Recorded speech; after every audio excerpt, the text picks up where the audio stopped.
যে এই প্রতিষ্ঠানের সঙ্গে আমার কোনো যোগাযোগ ছিল না, আমি তাদের খুব ভালো করে চিনতাম না, কিন্তু আমার মেয়ে শামা সে টেলিফোনে আমাকে এদের সঙ্গে যোগাযোগ করিয়ে দেয় এবং বলে যে এখানে গেলে ওরা খুশি হবে। তা আমার বয়স আর এদের বয়স তো অনেক পার্থক্য, জেনারেশন গ্যাপ অনেক বেশি, ওদের বুঝতে আমার একটু সময় লাগে, আমার মনে হয় যে আমাদের বুঝতে ওদের সময় লাগে, যে কারণে অনেক এখনো রাজনৈতিক সমস্যাও কিছু কিছু দেখা দিচ্ছে। তো এইটা দিয়ে অন্তত একখানে আনা যেত, তাহলে ওদের অনেকগুলো সমস্যার সমাধান হতো। যাই হোক, আমি অত্যন্ত আনন্দিত হয়েছি আজকে, খুশি হয়েছি এই কারণে যে আজকে একটা সম্পূর্ণ ভিন্ন একটা জগতে আমি আসতে পারলাম। আজকে সকালে খুব মনটা খারাপ হয়ে গিয়েছিল খবরের কাগজের একটা রিপোর্ট দেখে, যে একটা জরিপ একটা সংস্থা তারা জরিপে লিখেছে যে বাংলাদেশের তরুণরা মাত্র শতকরা 1.87% যারা রাজনীতিতে আগ্রহী। তো এটা আমার জন্য একজন রাজনীতিবিদ হিসেবে খুব একটা ভালো সংবাদ না। তারপরে আজকে এখানে এসে অবশ্য আমার আশা বেড়েছে, আমি নতুন করে আমি এটা আশাবাদ নিয়ে যাচ্ছি যে না, আমাদের তরুণরা এখন অনেক অনেক বেশি আমাদের চেয়েও তারা যোগ্য হয়ে উঠছে এবং তারা এই দেশে ভবিষ্যতে তারা আরও বেশি বড় ভূমিকা রাখতে সক্ষম হবে।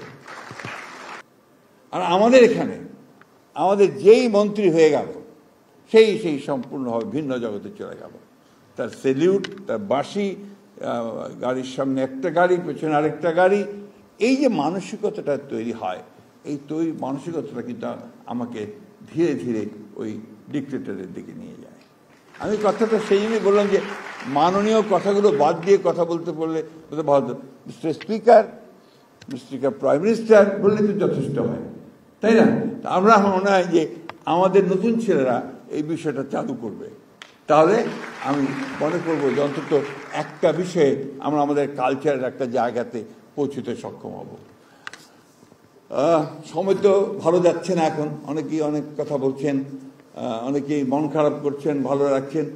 আমি সবসময় খুব আশাবাদী মানুষ, বয়স আমার অনেক, কিন্তু আমি আশাবাদী মানুষ। আমি মনে করি যে এর পরে ভালো সময় আসবে, আরও ভালো সময় আসবে, এবং আমাদের এই ছেলেরা যারা আজকে এত চমৎকার অনুষ্ঠান করছে, এত চমৎকার চিন্তা করছে, এত চমৎকার ভাবছে দেশ নিয়ে নিজেকে তৈরি করার জন্যে, সেখানে নিঃসন্দেহে আমার ভবিষ্যৎ অত্যন্ত ভালো।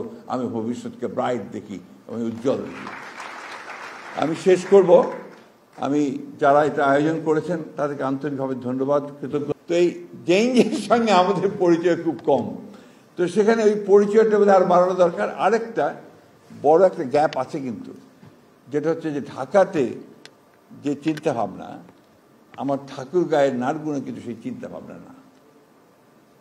এই যে দূরত্বটা, এই দূরত্বটাকে কিন্তু মেটাতে হবে, তা নাহলে আমরা যে একটা তৈরি করতে চাচ্ছি, একটা প্রজন্ম তৈরি করতে যাচ্ছি, একটা শক্তি তৈরি করতে চাচ্ছি, একটা আর্মি তৈরি করতে যাচ্ছি, যে আর্মি আমার বাংলাদেশকে বদলে দেবে, সেই জায়গাটা বোধহয় আমরা আসতে পারবো না।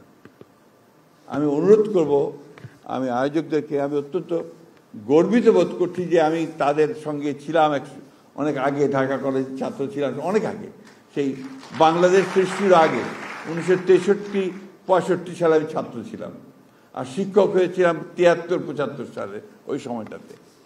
তো আমার মনে হয় এই কাজটা তারা আরো ভালো করে করতে পারবে।